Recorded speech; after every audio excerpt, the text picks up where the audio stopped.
Hey there, everybody. Welcome to our review of Only Murders in the Building, Season 2, Episode 3, The Final Day on Earth for Bunny Folger. Or Bun Bun, as Oliver called her, which is near and dear to my heart because that is also my nickname and has been for a long time because I'm a bunny owner and I've long been bunny owner. So if you want to call me Bun Bun, it's all right. It was cool to hear that. I thought that was so cute. Bun Bun was a big part of this episode, and I feel so bad for the Bunny Folger, the Bun Bun of this world after this. Like, there's so much more to her than we knew. She's not just like some, really curmudgeon-y person who is just cold and heartless all the time. Speaking of Bun Bun, we have some new pictures up over at our Instagram, Matt and Jess TV. So make sure you go over there and check out my Bun Bun. Exactly. Also, subscribe to the channel because we have to do a lot of detective work over the course of this season to figure out who killed Bunny. And we don't want you guys to miss any of that. Only theories in the building, as Matt has coined it. We will have some theory videos throughout the season when there's some really good, juicy stuff for us to jump into.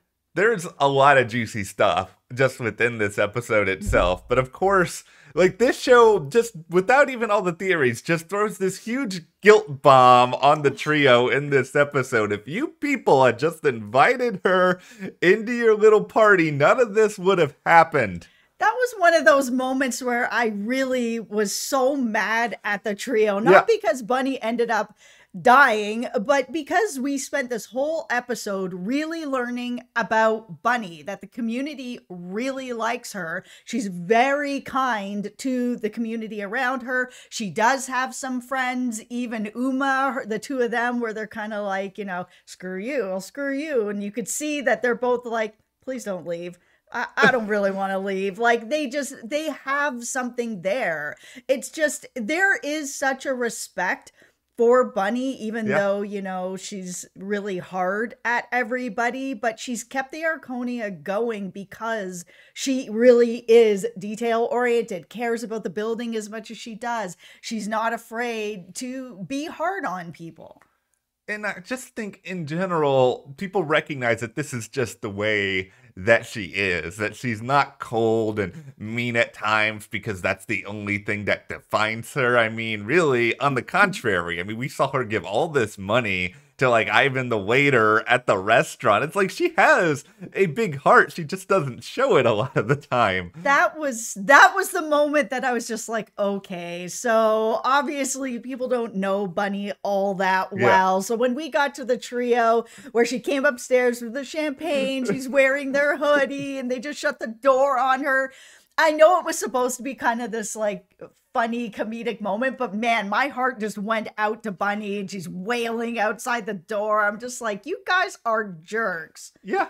And I think this is the truth is it's probably relatable to a lot of people who have kind of like not wanted to bring someone into their friend group here and there because they're afraid of like upsetting the balance or making things awkward. It's just have a heart sometimes. It's okay. It's just one night. It's a celebration. She's bringing you champagne. She's smiling. It's an opportunity, especially for someone like Oliver, who was really worried about getting thrown out, and by the end of it, they were all worried about getting thrown out. It doesn't hurt to have a glass of champagne.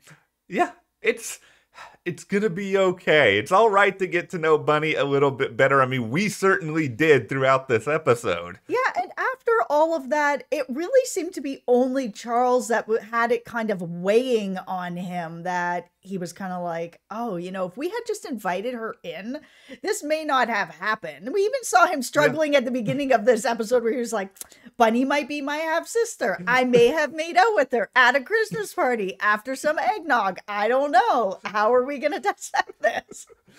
Charles is clearly wrestling with a lot of emotions within this episode. In between that, I think Charles also, like, on some level, probably knows what it means to be sort of cast out and rejected. He's thought of as, this has-been actor. So I can imagine Charles, like, going to these, like, A-list or B-list parties where, like, nobody wants to give him the time of day, and they're just like, okay, just go sit Brazos in a corner with, like, a bottle of wine and just leave him by himself. Okay, so there was a couple of interesting little tidbits that we did see. Yes. Let's talk about the phone call. So Okay. while Bunny was out having her day, getting her flowers, getting her food, doing Yeah. everything, she got a phone call where she was basically like, "Stop calling me about this painting, stop calling me," and hung up. So it's someone that has called her multiple times about the Yeah. painting. Could be her mom. Her mom has contacted her multiple times about the painting. We don't know, but it sounds like she's really done and irritated about the painting.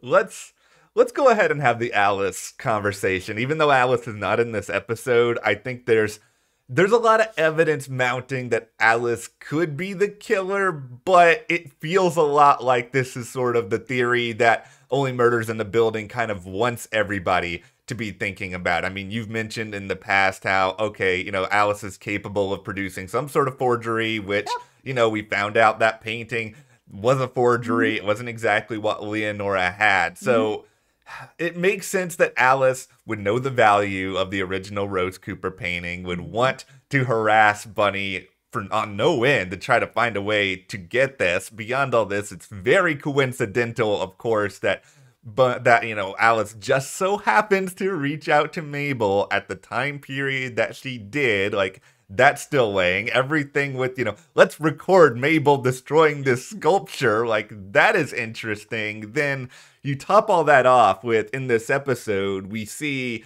somebody leave the elevator kind of close to the end. They're wearing like these black boots and jeans, and like my initial kind of thought on this was just like, okay, they want us to think that this is a man, but it's like, we've seen from Alice, she kind of dresses in a very androgynous way. I could easily see her wearing, boots and jeans, and that very well could be her.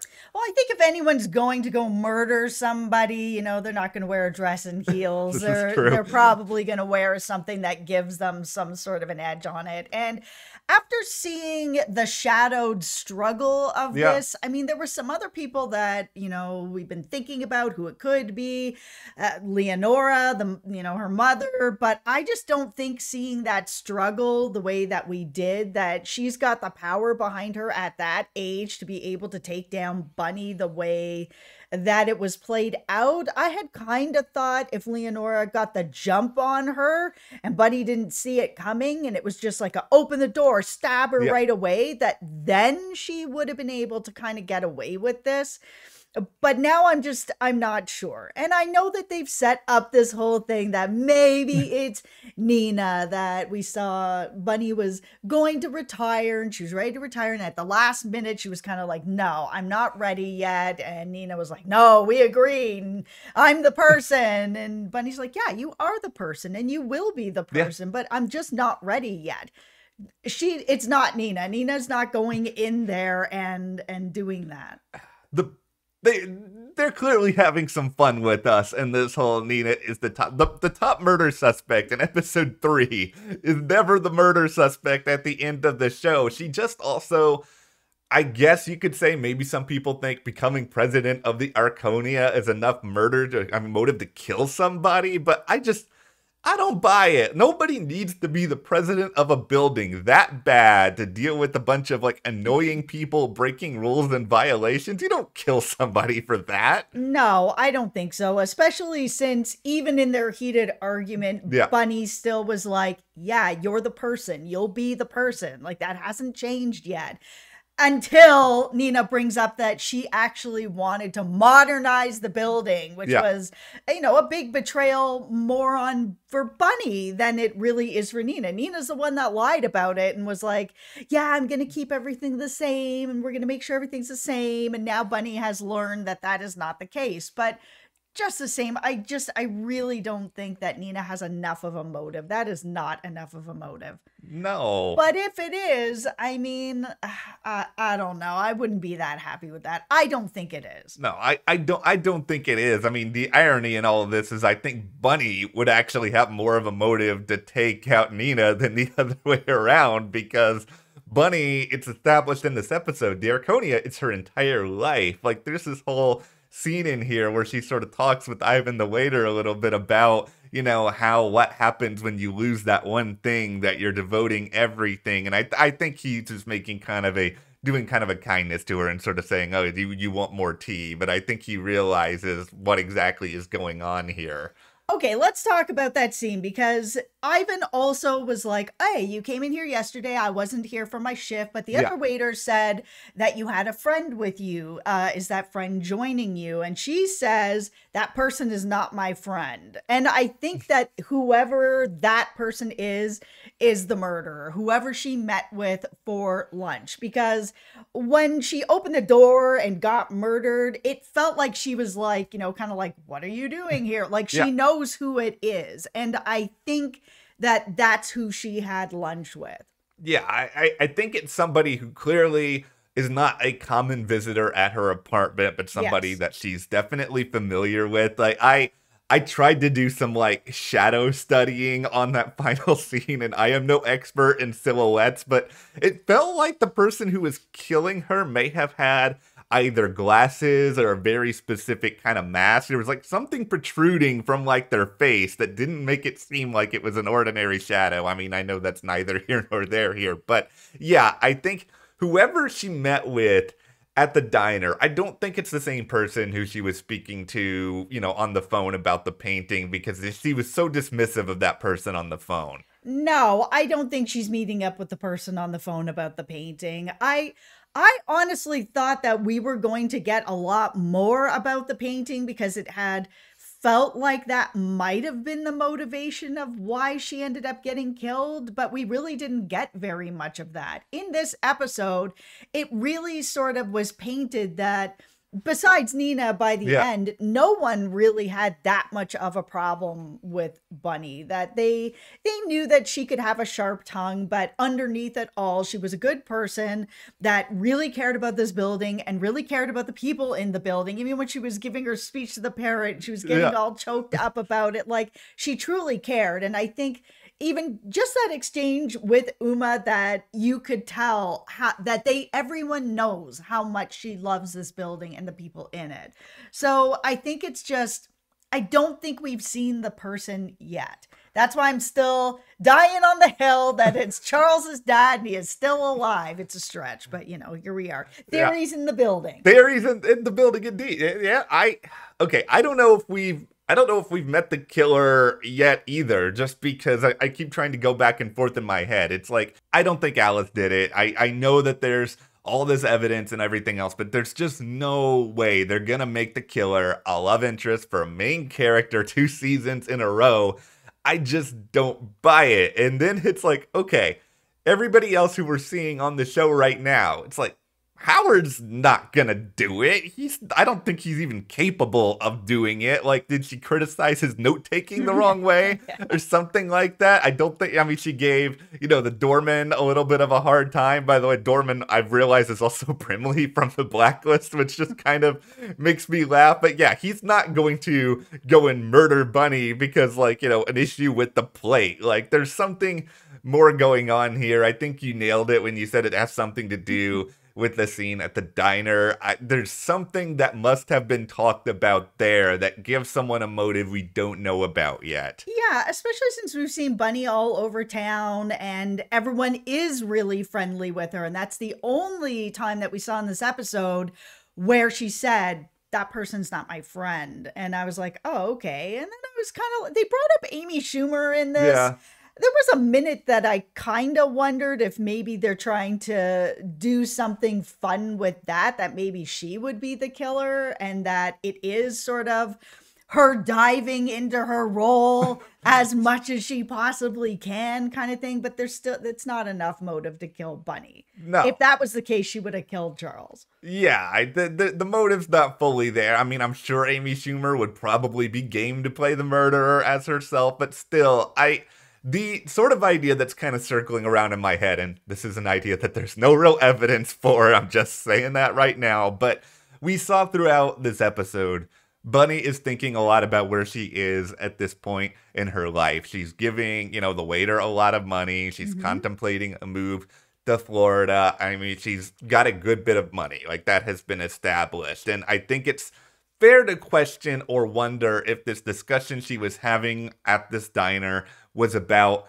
sort of her finances, was sort of about her estate or planning out, what she wants to do with some of the money that she has left. And maybe that has to do with some old debt. Maybe it has to do with some money that she might have been giving someone and decided not to. It's just like, more so than anything else, money is such an obvious motive for anyone to do any crime ever that's just the thing that sticks in the front of my head right now. Yeah, and we saw Oliver at that restaurant as well. So I'm kind of wondering if he's going to remember that and then maybe go back and try to talk to some of the wait staff to figure out who she was talking to, because that really is a big lead that he would be able to follow if he can figure that out.